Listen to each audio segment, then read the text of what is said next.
If you remember last week, we spoke about all unity. What we're going to discuss actually is we should help everyone, regardless of the color, the religion, doesn't make a difference.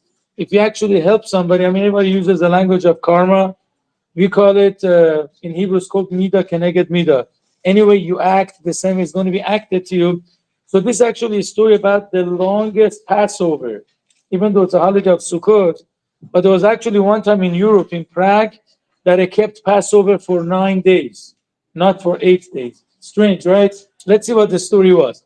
There was a man, his name was Rabbi Cheskel Landau, very big rabbi. He used to study very late in his synagogue. So one night he comes home very, very late, and he sees, a very innocent Christian boy sitting by the corner of the street and crying. I don't know what his name is. Let's call him Albert. That's what the story calls him. So he says, "What's going on, my child?" He says, "Leave me alone, Rabbi. I don't want to talk to you." So he says, "Maybe I can help." He says, "No, you can't help me. Leave me alone." But the rabbi presses, and he says, "Let me tell you, I'm an orphan.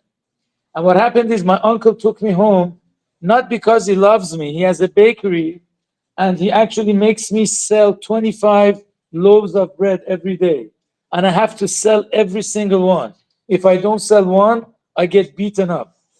During the summer, it's easy to sell. People are warm. In the winter, when they have their hands in the pockets, he used to go on the streets and sell them.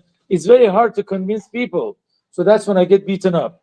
Today, I sold all the loaves. I was about to go home and I have no coins in my pocket because there was a hole in my pocket and I lost all the coins. So I'm afraid to go home because I don't have the bread and I don't have the money. So the rabbi takes him home and he gives him 25 coins. That was the last time. After many years, after that, he doesn't see this guy. After many, many years, was the last night of Passover.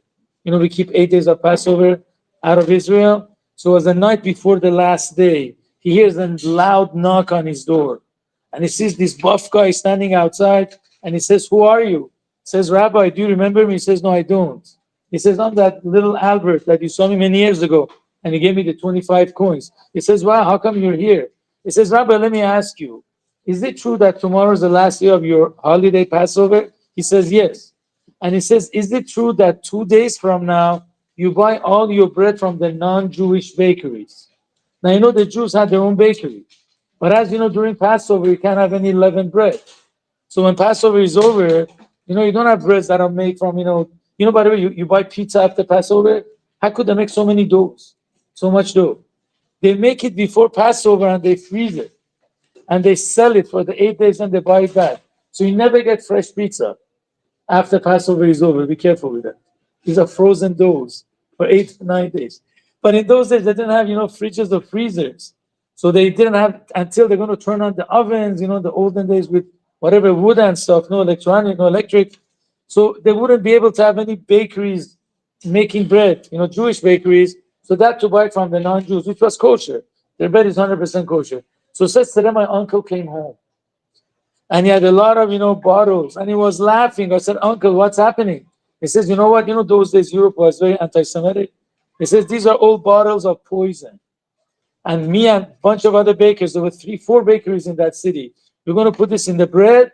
And tomorrow we're going to go to the Jewish ghetto. We're going to sell it all. And we're going to get rid of the Jews forever. That's it. No more Jews in Prague. So says Rabbi, I was horrified. And the only reason why I'm coming to you and I'm letting you know this is because you helped me many years ago. I don't know what you can do, but use your brains and try to save the Jews. Now remember, there was no technology those days. You can't send, no faxes, no whatever. These days is what? Texts. You can't do anything. So what is this rabbi supposed to do? So the next time when he goes to the synagogue, the Jews, luckily, in those days, they all lived in the ghetto. They didn't let them expand. It's not like America, thank God. Any religion, any color, doesn't matter. You could live anywhere you want. You're all equal, thank God. But the Jews had to be in a ghetto. So the next time when he goes to the synagogue, he says, "People, this afternoon, nobody's allowed to go to the small synagogues. You'll have to come to the big one. Tell everybody." So that afternoon, which was the last afternoon of Passover, everybody comes to the synagogue and he says, "People, there was a mistake in the calendar. We started Passover 1 day early. Really, tomorrow Passover is not over. You have to keep an extra day." People believe the rabbi those days. Yeah, the calendar made a mistake. These days, you don't get food by these things.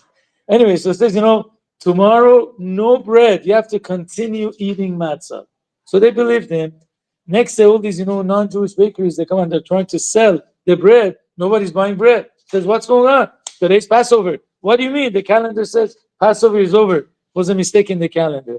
So everybody's in the synagogue. Guess who's the only rabbi not there? Who's the only person not there? The rabbi. How come the rabbi is not in the synagogue? So they see him that he's coming with the chief of police. Passing by, they go to these vendors that were selling the bread, and they gave one of these breads with one of the big dogs that the police brought, and the dog died on the spot. So they caught them red-handed, and the entire city of Prague was really saved for the kindness that that Christian boy did, because he was helped many years ago. But the lesson that we learn is it doesn't matter. We have to help everybody. Doesn't matter if it's Jewish, Christian, Muslim, any religion that they have. If we help them, we benefit the world, and then God will bring a benefit.